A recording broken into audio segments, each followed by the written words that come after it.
You're listening to Concrete Evidence, your one-stop shop for information, expert advice, tips and tricks for building and construction in Kenya. I'm your host Beatrice, and today we will be talking about how to protect your smart home from a hack attack. Smart home devices are capable of some serious sorcery. Imagine turning on your lights based on the daylight, tweaking the temperature in your home using the weather trends, like the house determines that it's hot outside, and so it tweaks the thermostat to make it cooler inside your home. Yeah. Spotting package deliveries even before the delivery driver rings a bell. However, when it comes to ensuring they are protected from the reach of potential hackers, many smart devices still aren't quite the set it and forget it gadgets that many people assume them to be. Just as you may need to take steps to get the most out of your smart devices, ensuring your smart lights, your thermostats, your cameras, and the rest are protected against an attack requires a few minutes of extra effort. Smart homes can sure make life easier, but they can also open you up to hackers. A recent study showed that smart homes experience up to 12,000 hack attempts per week, and most people don't even know it's happening. While smart devices can make daily tasks easier, connecting everyday devices to the internet means there's a potential for unwanted cyber intrusion. It is important to first size up the security of each connected product you bring into your home. Once everything is online, take the following precautions to keep your smart home safe. From smart TVs to baby monitors, even smart appliances and light bulbs, anything in your house that connects to Wi-Fi is prone to hacks. So you might ask, what if someone hacks my stove?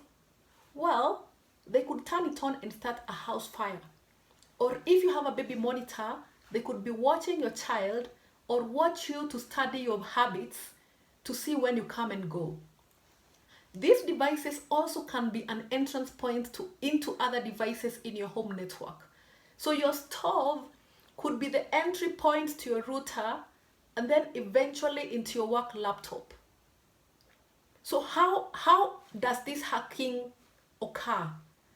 Before we dive into the steps you can take to prevent hackers from accessing your smart home devices, we have to answer a fundamental questions. How can a smart home be hacked in the first place? A smart home's vulnerability lies in its connectivity to the internet. Any smart home device that is capable of connecting to the internet has the potential to be hacked, accessed remotely, and in many cases even controlled by outside users, just as any website or computer can be.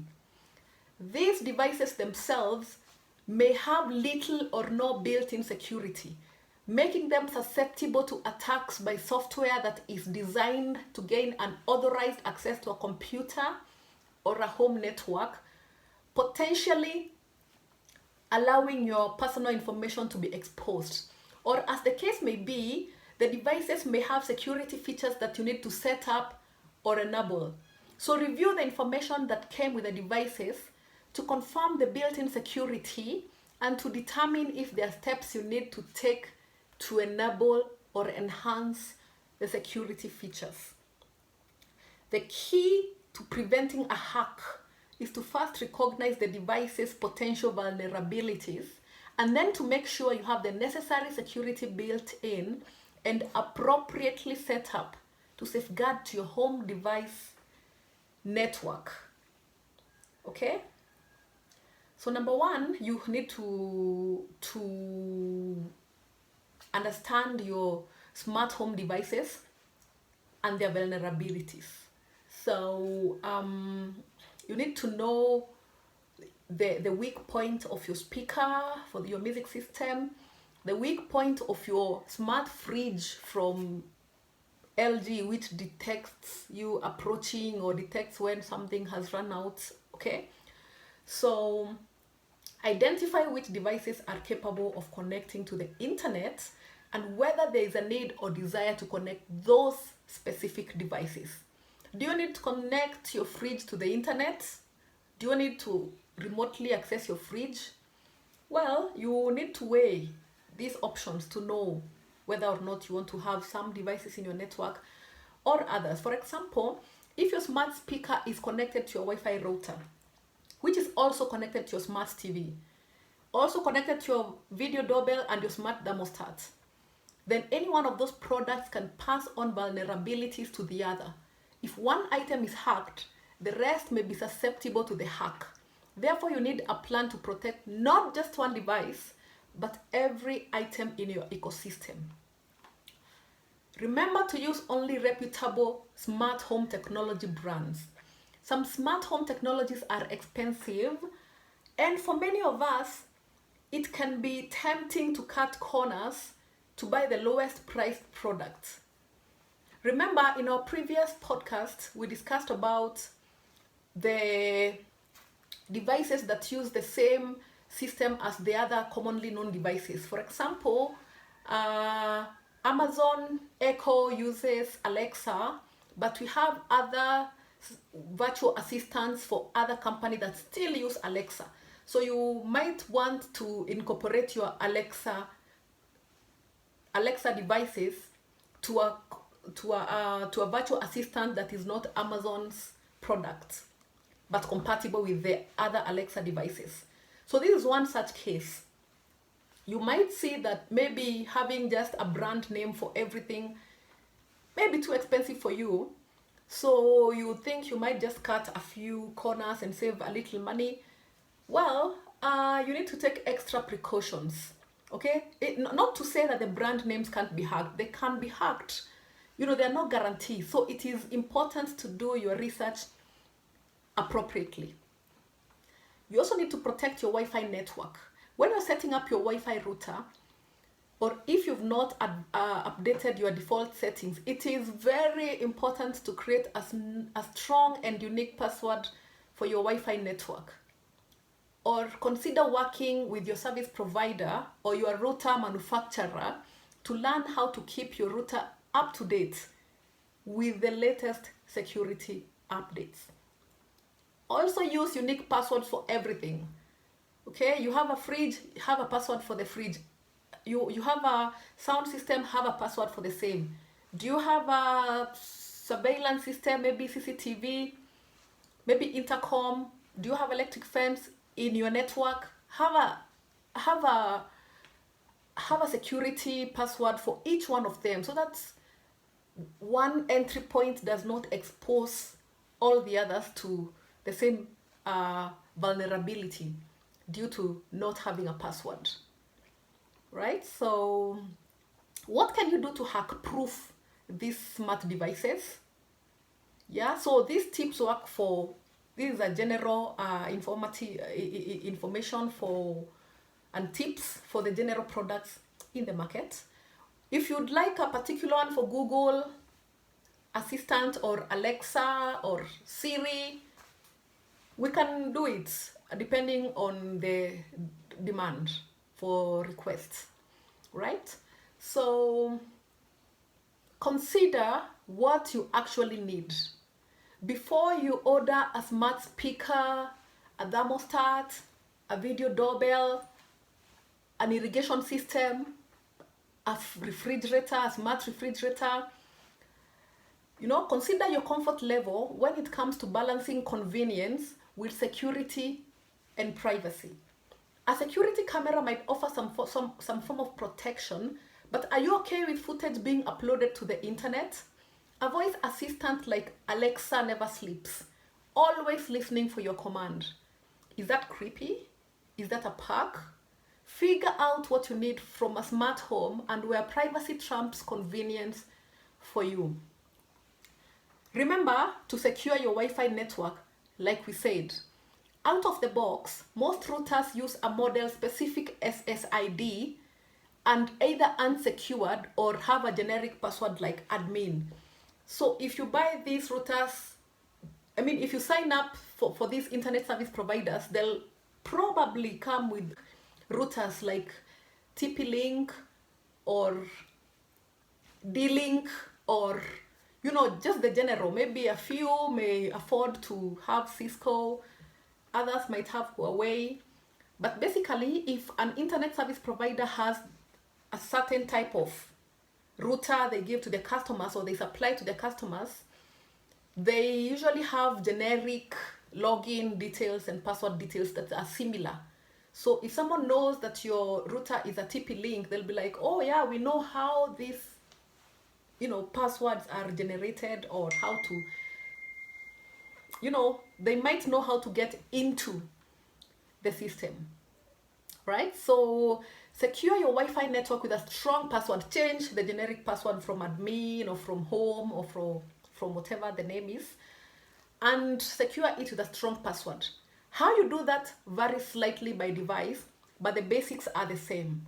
If your router allows it, also consider changing the SSID, which is the name of your Wi-Fi network.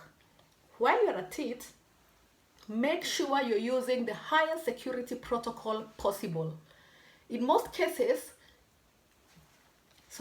WPA2 will be your best bet, but newer routers have the superior WPA3 standard available. All right, so securing your device is the absolute minimum step you can take to protect your network. Doing so ensures that the many lists of compromised passwords that get passed around among hackers don't include yours, or that your neighbor who you shared your password with cannot access to your security, does not have access to your security camera feeds. All right, so you also need to update your firmware. Firmware is the low-level software that powers your router and other Internet of Things gadgets. Your TV, your fridge, your system, your virtual assistant, your intercom, all that is the Internet of Things, right? So companies roll out bug fixes over the internet for your other connected devices, and many will automatically update when connected to the Wi-Fi. Registering your smart device with the manufacturer may help ensure that these updates get to your gadgets. However, there are still many devices that require you to proactively select the update button to get the latest goodies and security patches. Don't ignore these updates. Running older firmware versions could leave your device vulnerable to hackers looking to exploit unpatched flaws. For firmware updates to your smart home devices, the process is more varied. Some devices are able to update automatically, while you can enable, and some devices do not. So you can enable this in their companion app. So this is the app that comes with the device. So if you have an LG fridge, that's the smartphone, you probably have an LG app on your phone to access your smart LG remotely. So this app might have might have a command to update the firmware of the fridge, because you may not know how to do it to the fridge directly. So auto update, or you want to update this, yes, or however, for your fridge and for your camera and for all your other Internet of Things. So others may require you to manually trigger the updates.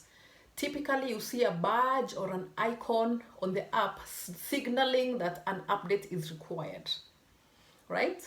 So it just makes sense to just let the just a minute. Okay, all right. So it just makes sense to let your devices and your gadgets just update automatically. It saves you so much time, and it just relieves you of some of the things that you have to think of when setting up. Remember to replace remember to update outdated routers.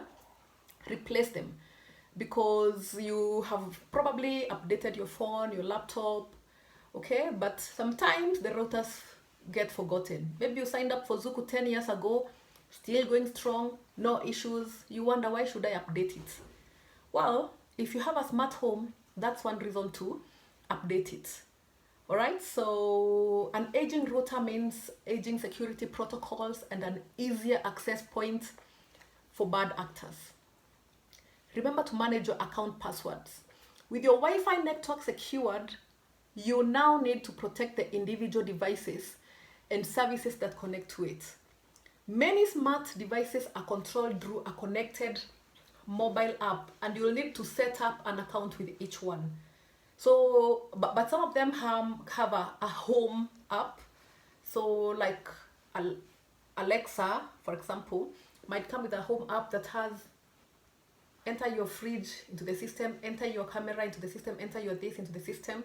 So you might have that one app, or you can have an LG fridge, a Samsung TV, a Huawei doorbell, some other, so you have all of them having different apps. Okay, so using the same password for everything is convenient, but it is a security nightmare, because if they can hack into one, they can use the same password to hack into all of them. If one of those accounts is breached and the password exposed, now the hackers have potential to access all the other accounts which you used with that password. Okay, so instead, create a unique password that you can remember that others won't be able to guess. You might want to use a random password generator to produce hard to guess codes and a password manager to remember them all for you. Again, password manager is the best option. Both iOS and Android devices have the free ones built in, because it stores all your password combinations from any site or app to use. It can create unique and complex ones automatically that you never have to remember.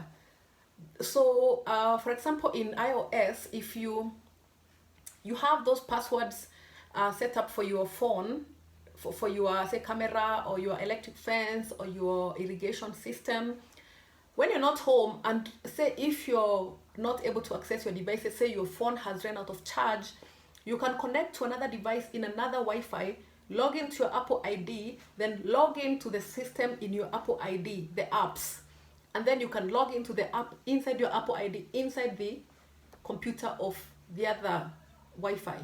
But just do it if you have to, because the more information you log into another Wi-Fi, the more exposed you are. If someone decides to read the information that is on their Wi-Fi, yours is potentially exposed. All right, so if you use a login password for each smart device, it ensures that if one password is compromised, you don't have to worry about your entire smart home being compromised too. Right? So you also need to enable two-factor authentication. Strong passwords are one thing, but you can take it a step further by enabling two-factor authentication on the services that support it. This will mean that even if a hacker gets their hands on your password, they'll not be able to log into your account without the additional 4-digit code or 6-digit code or fingerprint, all right, that is used to authenticate your identity. All right, so an example of two-factor authentication is to a store. Do you see when someone gives 1,000 bob, then the cashier just starts to analyze the 1,000 bob is, looking to see the lion, the big lion, or the strip, the magnetic strip. Is it magnetic? I don't know. But this is a form of two-factor authentication. Of course, they can see the 1,000 is 1,000 bob. But is it legit? Yeah, so that's one example of two-factor authentication. Right? So the other thing you can do is to split up your network. Okay? So your fridge and your laptop, a previous warning stated that you shouldn't have those two in the same network, because one is able to access, is vulnerable to an attack, and exposes the other one. The fridge is more vulnerable than the computer, because the computer has passwords and all, but fridge, once you set it up, that's it. If someone hacks it, you may not even know how to change the settings of the fridge. Okay? So keep your private, most sensitive data on a separate system from your other Internet of Things devices. After all, when a hacker gains access to your unsecured refrigerator, they do it to then break into your wireless network and steal data from your laptop or your phone. You can prevent this by putting your devices on multiple networks. Most routers allow you to create a secondary guest network, which can be used for those smart home devices. This not only clears up the bandwidth for browsing and streaming, but can potentially separate your Internet of Things devices from the data you want to protect. So this is one way to go the extra mile to create an extra security layer to protect your devices. Right? So in the rare chance someone unwanted gains access to your smart devices, the personal data on your laptop or tablet shall remain isolated and safe. Right? So if you're still concerned about network security, you can manually monitor who is on your Wi-Fi. Right? So there's a program called Wireless Network Watcher, which will show you every device connected through your router, so you can cross-check them against your own devices. There are other routers where they give you access to the admin portal. For like Telcom Kenya has had, I don't know whether they still had some routers where you had a portal that you could log in, and then you could log in and then you check the available devices, and then you can tell, is this device mine? Does this device look familiar? You can remove them, you can block them, and you can detect any unauthorized device that is on the system. So for extra protection against network vulnerabilities, we recommend investing in a comprehensive security suite to protect against whatever a bad actor may try to inject, which to the network, which can detect vulnerabilities and block unknown devices, and so much more. Okay, so choose also your devices wisely. As you look for the smart home devices, check to see whether they have security features in the first place. Most major brands shouldn't pose a problem on this front, but it pays to see if there are reviews from reputable publications or verified purchasers if you come across an unfamiliar brand. When possible, choose power over Ethernet devices instead of wireless ones, since power over Ethernet is more reliable and a secure choice. A hacker must get past your network's firewall to hack into a power of Ethernet device, which is a lot harder than busting into a Wi-Fi connection. After you get the devices you want, take time each month to check for updates. And as tempting as it may be to snooze or ignore update notifications, or to turn off notifications, or turn off auto updates, these updates strengthen your line of defense against malware and other online threats, as they are always developing. They are always generating, they are always getting smarter. Change the default usernames.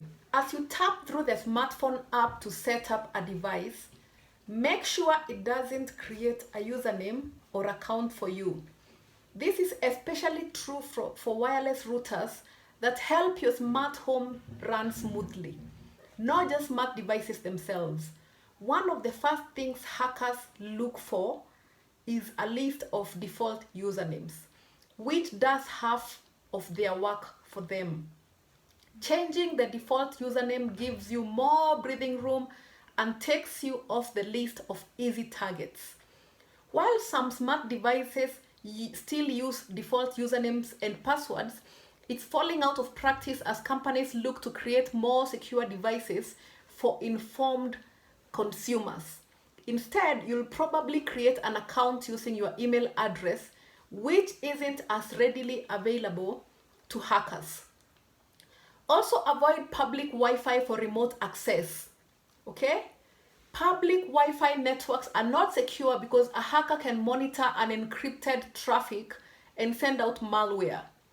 all online activity is vulnerable, including when you control smart home devices.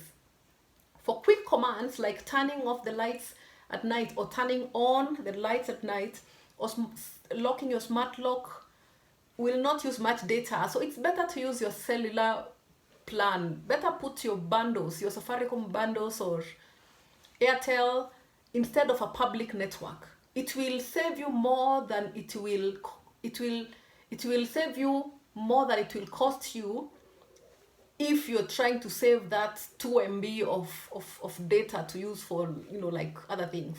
For more intensive tasks like streaming from security cameras and video doorbells, a cellular network should work fine, but you can try to find a secure Wi-Fi network if you don't have unlimited data and if it is urgent. So say if you're in a place you can just maybe log into a hotel, that is data that is secure and more secure than at least airport data, airport Wi-Fi or just public Wi-Fi or coffee shop Wi-Fi. So you can log into that kind of a Wi-Fi and access, say, your access control camera if it's urgent. Otherwise, if it's not, the safest thing is just to have your private network, right? So there's a new type of product called a security hub that's similar to an antivirus program, but it works across your Wi-Fi network instead of just a computer or a smartphone. It can help create a VPN for your smart home. So that way your home is isolated from the rest of the world, right? So you can look at some of the available ones on the internet, right? So check app permissions. Some smart home apps collect data about how you use them. Look into what data it's gathering and deny app permissions if you don't use specific features. For example, access control does not need you to identify location, does not need to use your location features because it is on location. It's not moving around. It doesn't also need Bluetooth because it doesn't need to connect to an external device. It's already connected to a system of devices. So if you are asked to allow Bluetooth connection, don't allow location services, don't allow anything else. Maybe if it's like a microphone and maybe a speaker and a monitor, you can agree to it because it's probably needs someone to speak on it and you to hear and you to view. But beyond that, there is no need to connect to Bluetooth. There is no need to have location connected to anything, right? So one of the biggest advantages of smart home devices is they talk to each other.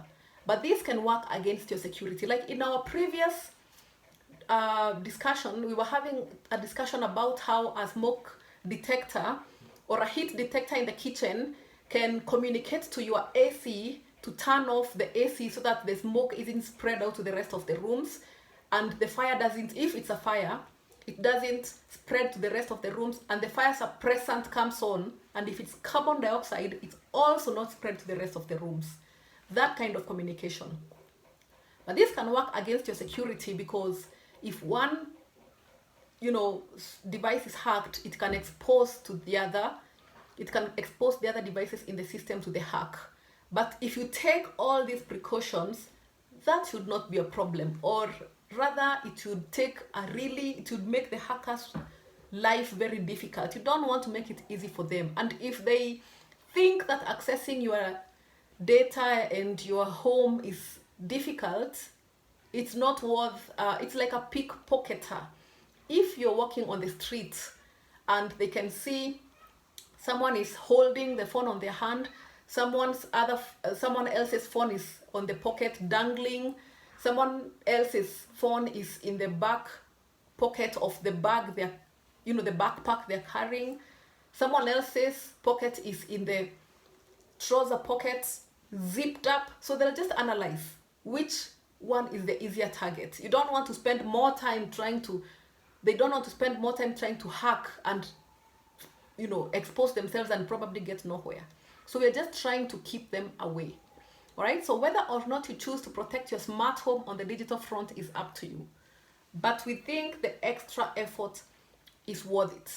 So in our next podcast, we will discuss how to know if your phone or device has been hacked and what to do about it. Thank you for listening. Like, subscribe, listen to our podcast on Spotify, Amazon Music, Apple Podcasts, and Google Podcasts. And have a great day.